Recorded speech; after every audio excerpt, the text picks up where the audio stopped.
amigos oyentes de KW Continente y televidentes Next Noticias en este nuevo formato. Don José, bienvenido. Buenos días, Fernando. Un placer estar aquí compartiendo desde la emisora y la televisión. Bueno, comentarios internacionales. Hoy, pues, estamos hablando de esta bomba ocurrida en Venezuela con Juan Guaidó. Lo ocurrido en España también con que hoy, por ejemplo, el diario ABC saca una encuesta diciendo que la mayoría de los españoles prefiere ir nuevamente a las urnas antes que el gobierno pacte con Esquerda Republicana de Cataluña. Fernando, primero saludar a toda nuestra audiencia desde esta nueva oferta que le estamos brindando a todos nuestros escuchas y nuestros radioescuchas y nuestros televidentes. Así es. Pero fíjate, te voy a decir que me encontré este fin de semana con el doctor Omar Jaén Suárez. Claro. Y lo primero que me hizo era que te diera tus saludos, escucha nuestro punto de vista, tu segmento de historia, los análisis internacionales. Y te recomiendo y le recomiendo a nuestra audiencia, él hizo una intervención en Uddelas cuando le dieron el doctorado honoris causa, que se titula La geopolítica y Panamá. Y voy a comenzar por allí para poderte marcar las cosas internacionales que están ocurriendo, porque debemos entender por qué para nosotros es importante este segmento y queremos brindárselo a usted como una opción para que usted mire con luces largas lo que Panamá tiene. Coincido con, digamos, la tesis central del doctor Jaén, que expuso en su planteamiento esa noche. En primer lugar, nuestro país tiene una importancia geopolítica que muy pocos comprendemos hoy. Panamá es una potencia de valor geopolítico. Usted se ha dado cuenta que muchos panameños no realizan esto. ¿Y por qué? Entendiendo la geopolítica como la influencia que la geografía física y la geografía humana, señala Omar Jaén, tiene sobre las relaciones de poder entre las naciones y los hombres para diseñar el cambio de las estructuras en el planeta Tierra. Entendiéndolo así, nosotros somos una potencia marítima por nuestra ubicación geográfica. Entonces, el mundo ha girado siempre en torno a quién controla los mares. Recuerde, así usted que conoce la historia con mucha precisión, y Omar Suárez, aparte de ser geógrafo, es un gran historiador. El mundo se dividió en términos de, digamos, la cuenca del Pacífico en tres grandes potencias. Primero, España, que fue la potencia sola, marítima durante 3 siglos. Hasta que fue desplazada por Inglaterra. En Trafalgar. Y después de la Segunda Guerra Mundial, pero ya construyéndose desde el Canal de Panamá, Estados Unidos. Y desde la adquisición de Filipinas y Estados Unidos, bajo la concepción de Teddy Roosevelt, guiado por las doctrinas diseñadas por ese gran Alfred Nahman, que fue uno de los estrategas marítimos más grandes de los Estados Unidos, quien estableció y convenció a Teddy Roosevelt de que teniendo el control marítimo podíamos, decía él, los Estados Unidos, competir con Inglaterra. Y así comienza la construcción del Canal de Panamá. La construcción del Canal de Panamá no es una función de que los Estados Unidos querían tener una vía por tener una vía, no.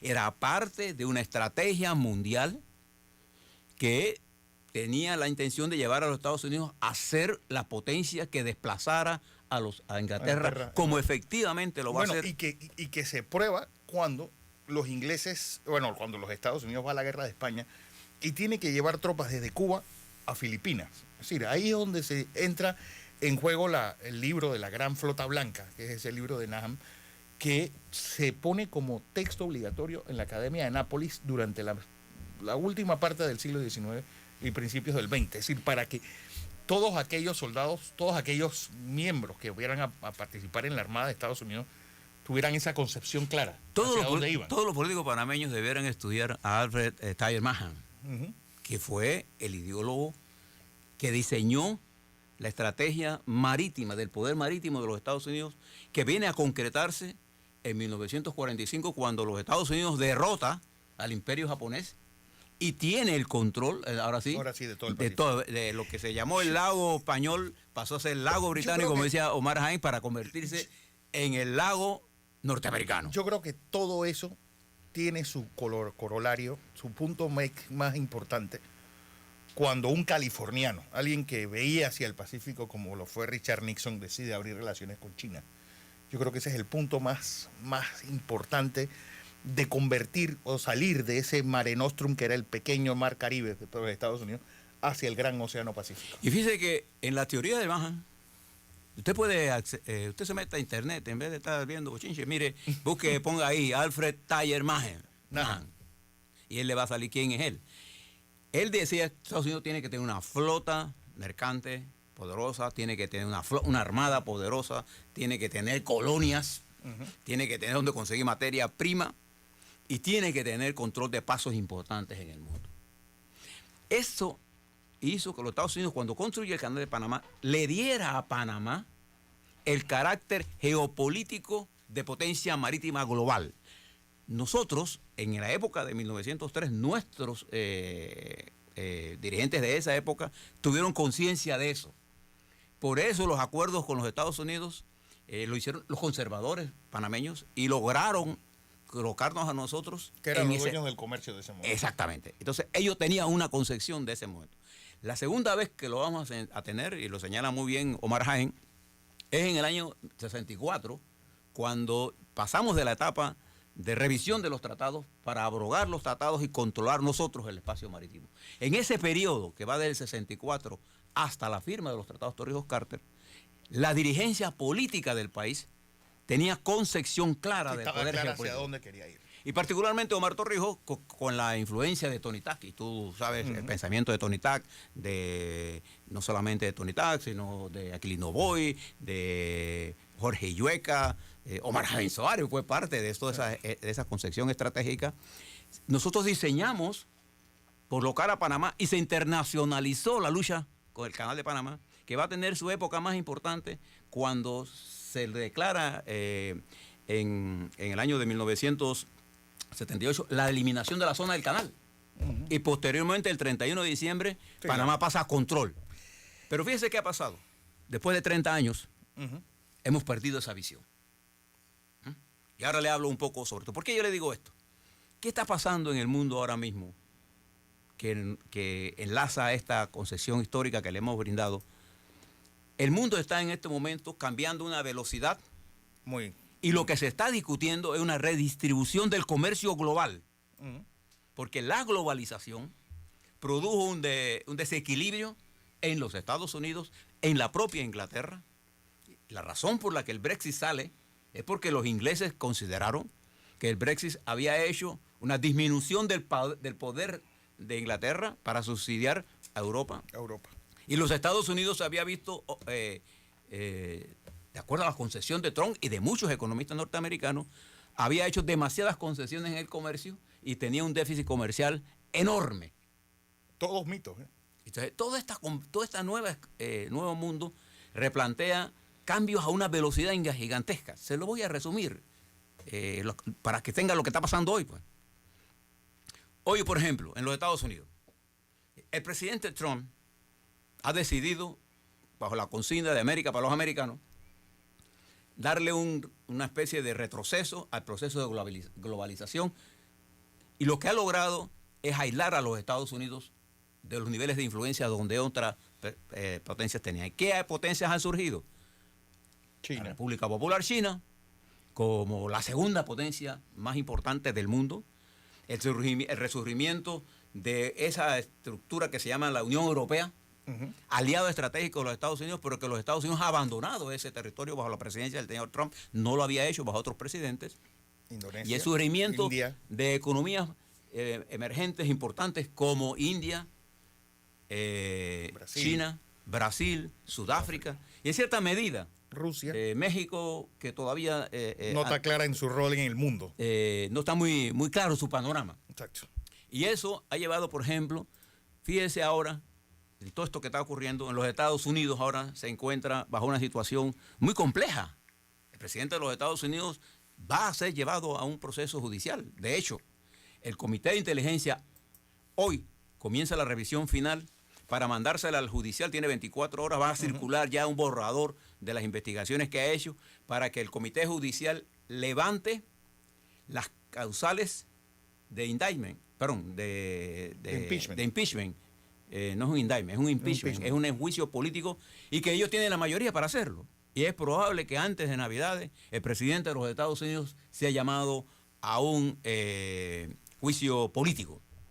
Eso va a tener efectos globales. Por supuesto. Va a tener efectos en todo el problema del comercio.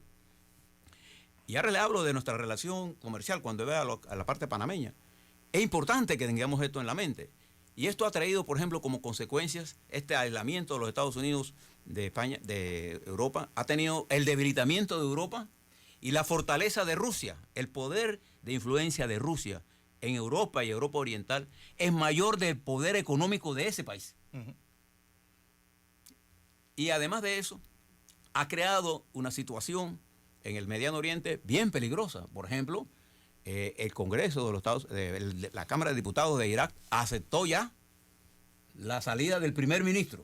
Cuando el ayatolá dijo, usted se va, bueno, ya no hay primer ministro y ahora viene la creación de un nuevo gobierno y falta ver qué surja ¿Qué va a pasar? De allí. Y si usted se mueve hacia Europa, Inglaterra se mueve entre el Brexit, que creo que el señor Johnson debería ganar las elecciones que van a ser el 12 de diciembre, esta semana. Martes. Y en España, en donde la gente no está de acuerdo con esta combinación entre el Partido Socialista y Podemos, y no está de acuerdo con negociaciones con los independentistas, y España se vuelve esa gran potencia que fue. Hoy ni siquiera logra mantener la unidad del reino español. Y fíjese en qué punto nos encontramos, Fernando, estimados televidentes y radioescuchas de KW Continente. Nosotros estamos a escasos 29 días de la segunda década del siglo XXI. Un mundo caracterizado por cambios fundamentales y estructurales. Un mundo caracterizado por la crisis de Chile, por la crisis de Bolivia. Mírelo cuando usted comenzó, la crisis que se generó a partir de ayer en Venezuela, cuando se divulgó todas las acciones del señor Guaidó. Fue sorprendido cuando un grupo de diputados, a través de FESE, un sitio web nuevo, se llama Armando.info, revela que diputados cercanos al señor Guaidó hacían negocios con un tal Carlos Lizcano, que a su vez está vinculado a dos grandes empresarios que hacían ¿qué cosa? Le vendían alimentos a la clase de Maduro con sobrecostos para negociar, hacer ese negocio. Y le pasaban su coima a los diputados de Guaidó.